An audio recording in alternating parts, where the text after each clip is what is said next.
मैंने cycle college के प्रांगण में खड़ी की और सीधा कॉलेज के कार्यालय में पहुंच गया। वहां से मैंने प्रवेश फॉर्म खरीदा और वापस अपनी साइकिल के पास आ गया। मैं साइकिल के पास खड़ा प्रवेश फॉर्म को पढ़ ही रहा था कि सीमा मेरे पास आकर बोली, अरे सुरजीत, तुम यहाँ कैसे? मैंने नज़रें उठाकर सीमा की तरफ आश्चर्य से देखा। मैं यहाँ कक्षा 11 में प्रवेश के लिए प्रवेश फॉर्म लेने आया था। तुम्हें यहाँ देखकर खुशी हुई। मैं तो इसी कॉलेज में पढ़ती हूँ और अब शहर छोड़कर तुम भी यहीं पढ़ोगे? हाँ, शहर 20 किलोमीटर दूर पड़ता है। रेल से आने जाने में असुविधा रहती है। इस समय आपातकाल 1975 में भारत में आपातकाल लगाया गया था कि स्थिति होने से शहर का माहौल भी बिगड़ रहा है। ये विद्यालय गांव से 10 किलोमीटर दूर है, अतः गांव से ही साइकिल में आता रहूँगा। इसलिए सोचा कि इंटरमीडिएट यहाँ से कर लूँ, आगे की पढ़ाई बाद में शहर से कर लूँगा। ये तुमने बहुत अच्छा सोचा, मेरा भी साथ बन जाएगा।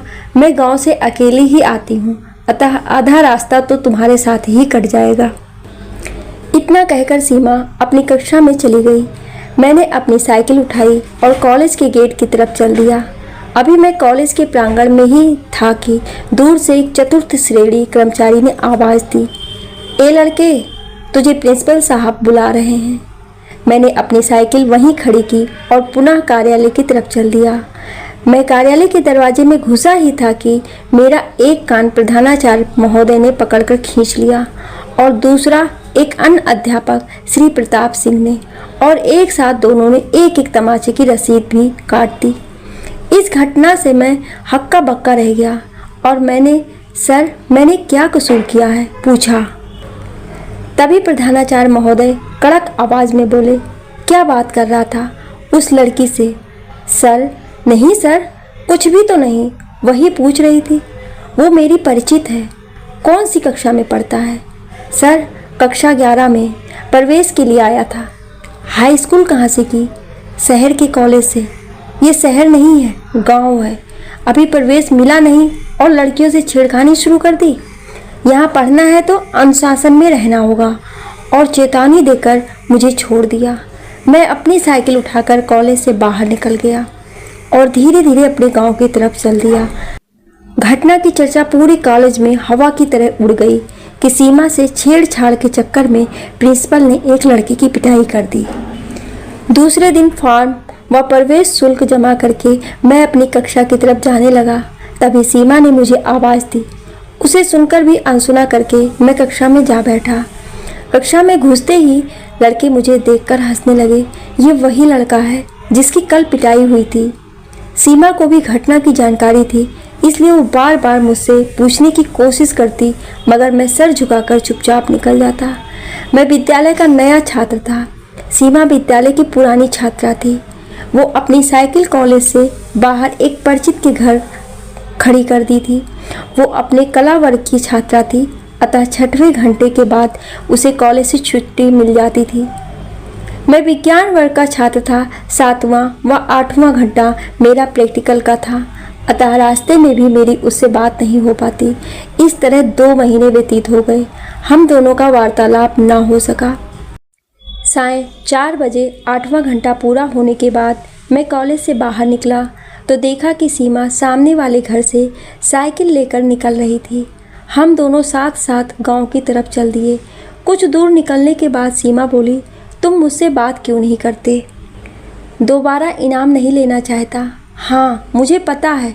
यही पूछना चाह रही थी कि पहले दिन कॉलेज में तुम्हारी पिटाई प्रिंसिपल ने क्यों की? तुमसे छेड़छाड़ के चक्कर में, मगर तुमने तो मुझसे कोई छेड़छाड़ नहीं की थी, फिर भी इनाम मिल गया। ऐसा इनाम मैं दोबारा नहीं चाहता। अच्छा, ये बात है, इसलिए तुम मुझसे कटे कटे रहते हो। और क्या रोज़ रोज़ प्रिंसिपल से मार खाऊं? मगर सीमा, तुम्हारी छुट्टी तो 6वें घंटे के बाद ही हो जाती है। अब तक यहाँ कैसे? तुम्हारा ही इंतज़ार कर रही थी। सुरजीत, कल से ऐसा करो कि मैं जहाँ साइकिल खड़ी करती हूँ तुम भी वहीं अपनी साइकिल खड़ी कर दिया करो। मेरे परिचित हैं, मैं उनसे कह दूँगी, फिर हम दोनों साथ साथ ही गांव चला करेंगे। मगर सीमा, तुम्हारी छुट्टी तो 2 घंटे पहले ही हो जाती है। तुम 2 घंटे मेरा इंतज़ार क्यों करोगी? बुद्धू हो? बुद्धू तो नहीं हूँ। तुम जो भी हो, जैसे भी हो, मगर कल से साइकिल वहीं खड़ी करना जहां मैं करती हूँ। इसी तरह बातें करते करते रास्ता कट गया। दोनों अपने अपने गांव के लिए अलग होने वाले तिराहे पर आ गए तो अलग अलग अपने अपने रास्ते चल दिए। उस तिराहे से दोनों का गांव लगभग 2-2 किलोमीटर दूर था, अतः उन दोनों के गांव में लगभग 4 किलोमीटर का फासला था।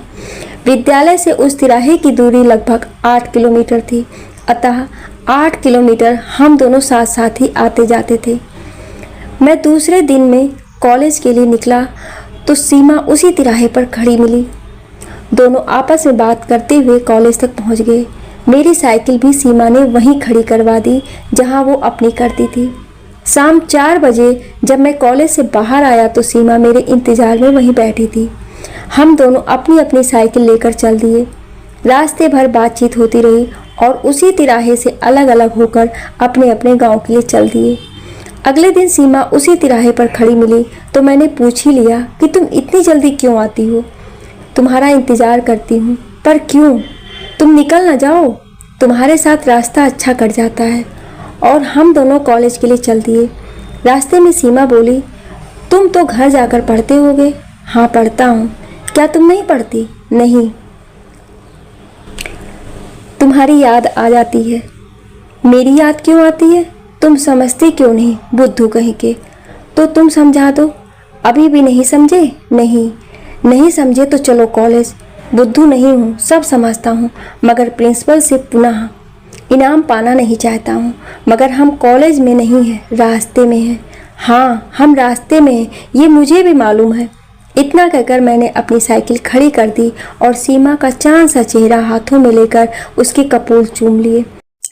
सीमा का चेहरा शर्म से लाल हो गया। वो बोली, हटो बेशर्म कहीं के, आम रास्ते पर ही इश्क शुरू कर दिया। चलो कॉलेज। और हम दोनों हंसी मजाक करते हुए कॉलेज आ गए। कॉलेज की छुट्टी के बाद शाम को जब मैं साइकिल लेने घर में घुसा तो वहाँ सीमा के साथ एक बहू थी जो मुझे देखकर अंदर कमरे में चली गई। सीमा को अकेली देखकर मुझे शरारत सूझी। मैंने कहा, सीमा एक पप्पी देना। और सीमा ने अपना चांद सा चेहरा मेरी तरफ कर दिया। मैंने भी एक पप्पी की मोहर उसके कपोलों पर ठोक दी। हम दोनों अपनी अपनी साइकिल लेकर चल दिए और रास्ते में प्यार की बातें करते करते उसी तिराहे पर आकर खड़े हो गए। मैंने सीमा को बाहों में भर लिया और अपने अधर उसके कपोल पर रख दिए। सीमा का चेहरा शर्म से रंग बदलने लगा। रास्ता एकांत था तथा चारों तरफ मूंज खड़ी थी और सीमा मेरी बाहों में थी। कुछ समय बाद सीमा बोली, अब मुझे घर जाने दो। नहीं, अभी दिल नहीं भरा। और मैंने सीमा को पुनः बाहों में भर लिया तो सीमा ने भी अपनी बाहें मेरी पीठ पर पहुंचा दी। हम दोनों आलिंगन में बंधे काफ़ी समय तक खड़े रहे तो सीमा ने छटपटा कर कहा, अब तो मुझे घर जाने दो, काफ़ी देर हो चुकी है। माँ पूछेगी तो क्या कहूँगी? मैंने ना में सिर हिलाया तो सीमा छटपटा कर मेरी बाहों से निकल गई और साइकिल लेकर चल दी तो मैंने उसकी चुनरी पकड़ ली। वो चुनरी छोड़कर बाय बाय करती हुई चली गई। मैंने उसकी चुनरी को अपने सीने से लगा लिया जैसे सीमा ही मेरी सीने से लगी हो। कुछ समय इंतजार करने के बाद सीमा मेरी आंखों से ओझल हो गई और मैं अपनी साइकिल उठाकर अपने घर की तरफ चल दिया। अगले दिन सीमा मुझे उसी जगह मिली। मैंने उसकी चुनरी उसे लौटा दी और हम दोनों प्यार की बातें करते करते कॉलेज पहुंच गए। कॉलेज के छात्र छात्राओं में हमारे प्यार के चर्चे शुरू हो गए। लड़कियां मुझे देखकर एक दूसरे को बताती कि यही है सीमा का सुरजीत। लड़के सीमा का नाम लेकर मुझे चिढ़ाने लगे। 4:30 बजे जब मैं साइकिल लेने घर में घुसा तो सीमा को अकेले देखकर मैंने कहा, सीमा एक पप्पी देना। मगर सीमा मेरी बातें अनसुनी करके चल दी। मुझे हल्का सा दिखावटी गुस्सा भी आया मगर सीमा अपनी धुन में चलती रही। कुछ दूर चलकर सीमा बोली, सुरजीत तुम्हें मालूम है मैंने तुम्हें वहाँ पप्पी क्यों नहीं दी? मैंने कुछ बनावटी गुस्से में कहा, मुझे क्या मालूम, शायद तुम्हारे नखरे हैं। सीमा एकदम छटपटा कर बोली, नहीं मैं तुम्हें नखरे नहीं दिखाऊंगी। तो क्या बात थी? कल तुम जब पप्पी ले रहे थे तब कमरे की विंडो से वो बहू देख रही थी। सीमा ने कुछ शर्माते हुए कहा, उसने किसी से कहा तो नहीं? नहीं, उसने किसी से नहीं कहा, मगर आज मुझसे पूछ रही थी कि ऐसी क्या बात थी जो तुम्हारे कान में ही कह रहे थे। फिर तुमने क्या कहा? मैं क्या कहती? शर्म से पानी पानी हो गए। उसने सब देख लिया था। इस तरह प्रेमालाप करते करते रास्ता कब कट गया पता ही नहीं। हम दोनों उसी तिराहे पर आ गए, वहीं हमारा प्रेम स्थान बन गया। उसी जगह खड़े होकर हम दोनों प्यार की बातें करते व एक दूसरे पर प्यार लुटाते। अगले दिन मैं कॉलेज जाने के लिए गांव से निकलकर उसी तिराहे पर पहुंचा तो सीमा वहां नहीं थी। मुझे सीमा वहां नहीं मिली, ऐसा पहली बार हुआ था। मैं खड़ा सीमा का इंतजार करता रहा। कुछ समय इंतजार करने के बाद मैंने सोचा शायद सीमा आगे निकल गई होगी, अतः मैं भी अकेला ही साइकिल लेकर कॉलेज की तरफ चल पड़ा। रास्ता काटे नहीं कट रहा था। मैं जैसे तैसे कॉलेज तक पहुंच गया। साइकिल खड़ी करने के लिए घर में घुसा तो वहां सीमा की साइकिल नहीं थी, अतः यह निश्चित हो गया कि सीमा आज कॉलेज नहीं आई है। यही सोचकर मेरा दम ऊपर का ऊपर रह गया और पैरों की हवा निकल गई। मैंने जैसे तैसे वो दिन कॉलेज में काटा और शाम को किसी हारे हुए जुआरी की तरह अपनी साइकिल लेकर अपने गांव की तरफ चल दिया। रात्रि में सीमा की याद पुनः सताने लगी। पढ़ाई में मन नहीं लगा तो मैंने सीमा के नाम एक पत्र लिखना शुरू कर दिया। प्रिय, कल मैं बाजार गया था, वहाँ तुम्हारी छोटी बहन छवि मिली थी जो मुझसे पूछ रही थी कि तुम मेरी सीमा दीदी से प्यार करते हो। मेरी क्या हालत हुई ये तुम्हें ही बताऊंगा। सा स्नेह, तुम्हारा प्रिय। पत्र लिखकर मैंने अपनी कॉपी में दबा लिया और चारपाई पर पड़े सीमा की यादों में खो गया। निद्रा ने न जाने कब मुझे अपने आगोश में समेट लिया, मुझे ज्ञात नहीं। अगले दिन सीमा को उसी तिराहे पर खड़ा देखकर मेरा हृदय वालियों उछलने लगा। कल की अनुपस्थित की लाख शिकायत करने के बाद मैंने सीमा के अधरों पर चुंबनों की बरसात शुरू कर दी। सीमा ने भी कल की अनुपस्थित का बहाना मुझे सुना दिया तो हम प्रेमालाप करते हुए कॉलेज की तरफ चल दिए। हम दोनों ने अपनी अपनी साइकिल उसी घर में खड़ी की थी। तभी मैंने अपना प्रेम पत्र जो रात्रि में लिखा था सीमा के हाथ में थमा दिया और जल्दी से कॉलेज के गेट में घुसकर अपनी कक्षा की तरफ चल दिया। शाम 4 बजे जब मैं साइकिल लेने घर में घुसा तो सीमा के चेहरे पर भय और चिंता के भाव साफ दिखाई दे रहे थे। हम दोनों अपनी अपनी साइकिल लेकर घर से बाहर निकलकर गाँव की तरफ चल दिए। कुछ दूर चलकर साइकिल पर चलते चलते ही सीमा ने कहा, क्या कल तुम्हें मेरी छोटी बहन छवि मिली थी? हाँ मिली थी। सही सही बताओ, तुम्हें कहाँ से मिल गई? तो क्या मैं झूठ बोल रहा हूँ? नहीं। पर वो क्या पूछ रही थी? वो पूछ रही थी कि क्या तुम मेरी सीमा दीदी से प्यार करते हो? मैंने चुटकी लेकर कहा। फिर तुमने उससे क्या जवाब दिया? मैं क्या जवाब देता, हाँ कहनी पड़ी और शर्म से बेहाल हो गया। क्या मतलब? तुमने छवि को भी बता दिया? सही सही बताओ, मेरा दम निकला जा रहा है। छवि को कैसे मालूम हुआ? हाँ, मैं सही सही बता रहा हूँ। मैं इतना लज्जित हुआ कि मेरी आँख खुल गई और मेरा सपना टूट गया। तो क्या तुम सपना देख रहे थे? और क्या, मैंने हंसते हुए कहा। हे भगवान, तुमने तो मेरा दम ही निकाल दिया। आज कॉलेज में मेरा दिन कैसे कटा तुम्हें इसका आभास भी नहीं होगा। इसी तरह हंसी मजाक करते हुए हम अपने प्रेम स्थान पर पहुंच गए जहां से हमें हमारे रास्ते जुदा होने थे। रास्ता एकांत था, चक्रोड खेतों से काफ़ी नीचा था। तिराहे के आसपास खेतों की मेड़ों पर मूंज खड़ी थी, अतः दूर से कोई देख भी नहीं सकता था। ऐसा था हमारा प्रेम स्थल जहां खड़े होकर हम घंटों प्रेम की बातें करते थे। फरवरी का महीना था, बसंत ऋतु थी। कॉलेज से वापस आने के बाद मैं और सीमा एक दूसरे के आलिंगन में बंधे हुए खड़े थे, एक दूसरे से प्यार की बातें कर रहे थे। मैं इतना खुश था जैसे 7वें आसमान में उड़ रहा हूँ। दीन दुनिया से पूरी तरह बेखबर था। आसमान में सीमा के लिए चांद सितारे चुन रहा था। तभी हमारे प्यार में ग्रहण लग गया। सीमा बोली, वो देखो सुरजीत, दूर कोई आ रहा है। मैंने अपनी नज़र घुमाकर देखा तो मेरे पैरों तले जमीन खिसक गई, हाथ पैर फूल गए। मैंने सीमा से कहा, मेरे पिताजी हैं, और मैं अपनी साइकिल पर चढ़कर वहां से भागा। पिताजी जब तक सीमा के पास पहुंचे तब तक मैं लगभग 300-400 मीटर दूर निकलकर आंखों से ओझल हो गया। सीमा अपनी साइकिल की चैन पकड़कर वहीं बैठ गई। पिताजी ने पास आकर सीमा से बात की। क्या बात है बेटी? पूछा। क्या? कुछ नहीं ताऊ जी, साइकिल की चैन फंस गई थी, वो मैंने ठीक कर ली। और कोई परेशानी तो नहीं? नहीं ताऊ जी, अब चैन ठीक है, मैं गांव जा रही हूँ। कोई परेशानी हो तो मैं तुझे तेरे गांव तक पहुँचाऊँ? नहीं ताऊ जी, मैं तो प्रतिदिन कॉलेज से वापस इसी रास्ते से आती हूँ, आराम से घर पहुँच जाऊँगी। इतना कहकर सीमा अपने गांव की तरफ चल दी। पिताजी भी अपनी साइकिल लेकर आगे बढ़ गए। इसी तरह पढ़ते लिखते वो प्यार करते करते 2 साल का समय कब कट गया हमें पता ही नहीं चला। आखिर वो दिन भी आ गया जब हमें अलग होना था। इंटरमीडिएट उत्तीर्ण करने के बाद हम दोनों ने कॉलेज में ही बैठकर साथ जीने मरने की कस्में खाई। आज प्रिंसिपल से मुझे इनाम का भय नहीं था, क्योंकि अब मैं पूर्व विद्यार्थी था, इंटरमीडिएट उत्तीर्ण कर चुका था।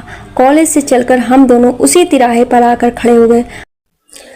आज सीमा ने मुझे खुद अपने आलिंगन में ले लिया। उसके गुलाब जैसे अधर मेरे कपोलों पर घूमने लगे। उसके कोमल हाथ कभी मेरी पीठ पर तो कभी मेरे बालों में कुछ ढूंढ रहे थे।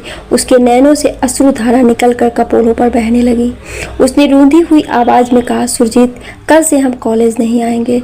तुम मुझे कहाँ मिलोगे? अरे पगली, मैं मर तो नहीं गया हूँ, मिलते ही रहेंगे। फिर भी इतना अच्छा समय नहीं मिलेगा।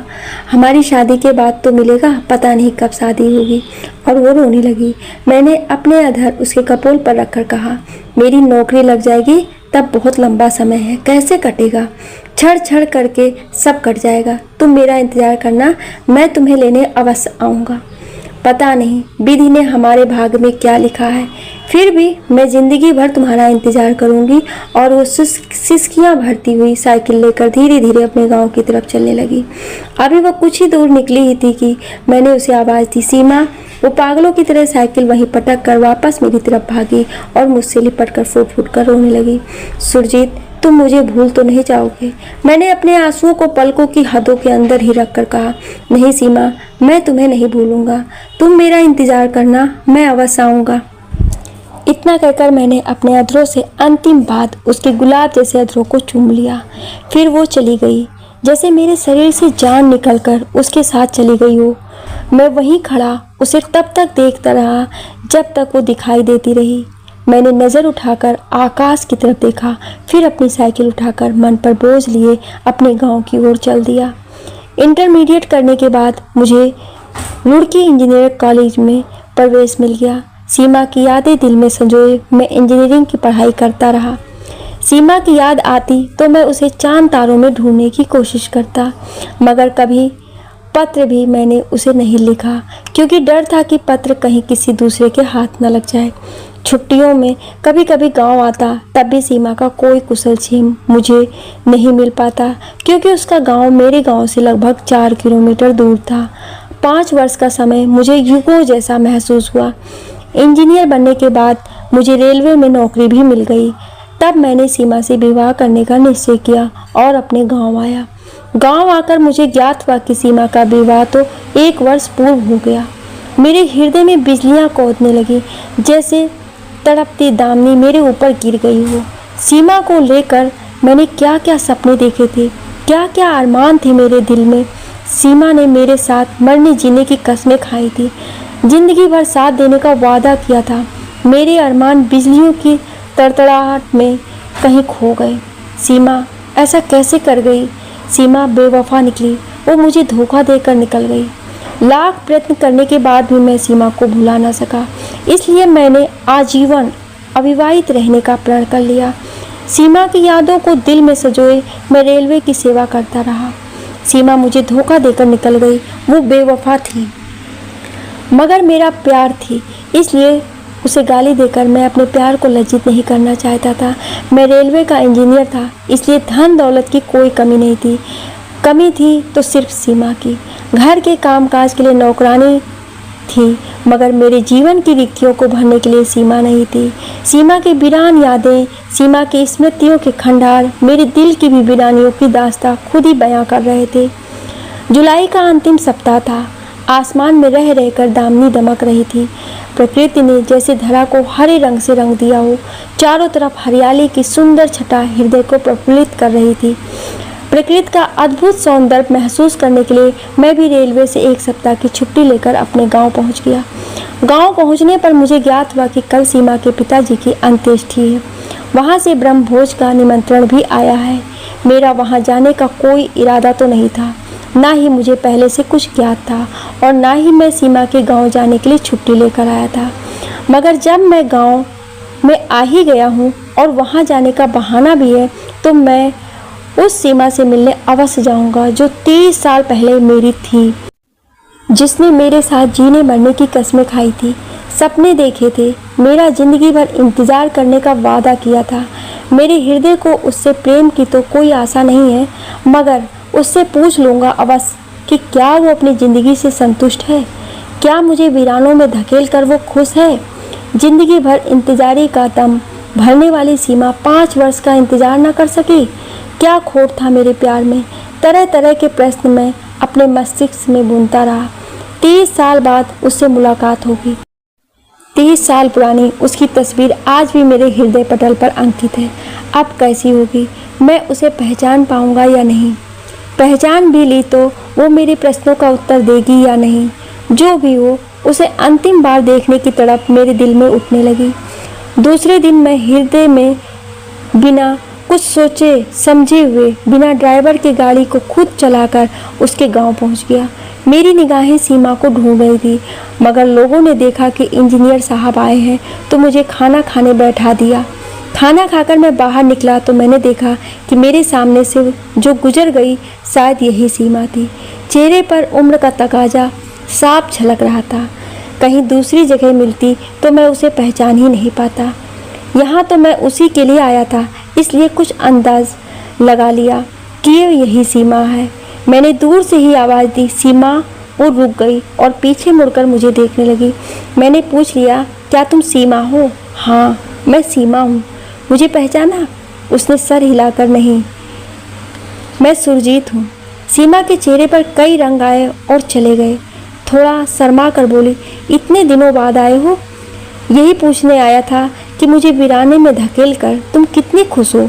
मेरी ज़िंदगी जो तुम्हारे इंतज़ार में तबाह हो गई, क्या तुम अपनी ज़िंदगी से संतुष्ट हो? मैं तो एक जिंदा लाश की तरह तुम्हारा इंतज़ार कर रही हूँ। क्या तुम भी मेरा इंतज़ार कर रहे थे? जब तुमने विवाह कर ही लिया तो मेरा इंतज़ार करने से अब क्या लाभ? कौन सा विवाह? किसका विवाह? किस विवाह की बात कर रहे हो तुम? खैर छोड़ो, मेरी ज़िंदगी तो तुम्हारे इंतज़ार में ही कट गई, मगर तुम्हारे पत्नी, बच्चे और परिवार कैसा है? तुम्हारी बेवफाई से दुखी होकर मैंने विवाह ही नहीं किया, तो मेरी पत्नी बच्चे कहाँ से आए? हे भगवान, तो तुमने विवाह नहीं किया? नहीं।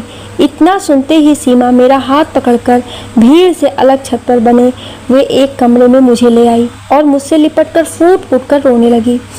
अब रो क्यों रही हो? क्या अपने परिवार से संतुष्ट नहीं हो? कौन सा परिवार? वो बोली, तुम्हारा पति, तुम्हारे बच्चे।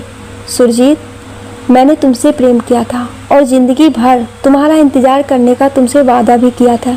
मैं आज भी अपना वादा निभा रही हूँ। मैं आज भी तुम्हारा इंतज़ार कर रही हूँ और मरते दम तक करती रहूँगी। मगर मैंने तो सुना था तुम्हारा विवाह हो गया। हुआ था, मगर मेरा नहीं। उसी दिन से मैं जिंदा लाश बनकर तुम्हारा इंतज़ार कर रही हूँ। हुआ था, मगर मेरा नहीं। क्या कहना चाहती हो? मैं कुछ समझ नहीं पा रहा हूँ। साफ साफ बताओ। सुरजीत, तुम्हारे जाने के बाद मेरे पिताजी ने मेरे विवाह की बात चलाई तो मैंने तुम्हारे इंतजार में विवाह करने से मना कर दिया। मैंने तुम्हारे साथ विवाह का प्रस्ताव भी रखा तो उन्होंने ये कहकर मना कर दिया कि वहाँ तो हमारे भाई बंदी हैं, तुम्हारा विवाह सुरजीत से नहीं हो सकता। तो मैंने भी अपना फैसला सुना दिया कि मैं कहीं दूसरी जगह विवाह नहीं करूँगी। फिर क्या हुआ? उन्होंने बिना मेरी सलाह के दूसरी जगह मेरा विवाह ये सोच कर तय कर दिया कि लड़की ही है, शर्मा कर मना कर रही होगी, उसे किसी तरह मना लेंगे। मेरे विवाह के कार्ड छपे, निमंत्रण भेजे गए, रिश्तेदार आने लगे और समय पर बारात भी दरवाजे पर आ गई। मेरी उत्सुकता बढ़ती जा रही थी। मैंने पूछा, आगे क्या हुआ? दरवाजे पर बारात तो आ गई, पर मैंने विवाह करने से मना कर दिया। तब मेरे पिताजी ने अपनी पगड़ी उतारकर मेरे पैरों पर रख दी और बोले, बेटी, मेरी इज्जत अब तेरे हाथ में है। मैंने उनकी पगड़ी उठाकर उनके सर पर रख दी और उनसे कहा, आप मेरे लिए जहर ला दें, मैं उसे खाकर भंवर डलवा लूँगी, जिससे आपकी इज्जत बच जाएगी और मेरी मर्यादा भी बनी रहेगी। पिताजी गुस्से में आकर बोले, मैं यही समझ लूँगा कि तूने जहर खा लिया। आज से तू मेरे लिए मर गई, तू जिंदा लाश बनकर ही रहेगी। फिर क्या हुआ? फिर पिताजी ने सबसे छुपाकर मेरी छोटी बहन छवि की भांवर डालकर विदा कर दिया। दुनिया की नज़रों में वो विवाह मेरा ही हुआ था। पिताजी तो अब दुनिया से चले गए, मगर मैं अब भी जिंदा लाश बनकर तुम्हारा ही इंतजार कर रही हूँ। इतना कहकर सीमा की आंखों के आंसू पलकों की हद तोड़कर कपोलों पर फिसलने लगे। जिस सीमा को मैं आज तक बेवफा समझता रहा, उसे गालियां देता रहा, वही सीमा आज भी मेरा ही इंतजार कर रही है। यही सुनकर मेरे नैनों से अश्रुधारा बहने लगी। उन्हीं आंसुओं में सब गिले शिकवे बह गए। मैंने सीमा को बाहों में भरकर भारी हुए गले से कहा, अब अपने घर चलो। सीमा का हाथ थामकर मैं उसे गाड़ी तक ले आया और उसे गाड़ी में बिठा लिया। मैं ड्राइवर सीट पर था, मेरी बगल वाली सीट पर सीमा। गाड़ी चलने लगी। तब मैंने कहा, सीमा एक पप्पी देना। सीमा ने शर्म से अपना चेहरा आंचल में छुपा लिया। लिखने और बोलने में कोई त्रुटि हुई हो उसके लिए क्षमा प्रार्थी हूँ। आपको ये कहानी कैसी लगी हमें कमेंट करके ज़रूर बताएं और ऐसी ही कहानियाँ सुनने के लिए हमें सब्सक्राइब जरूर करें। Thank you.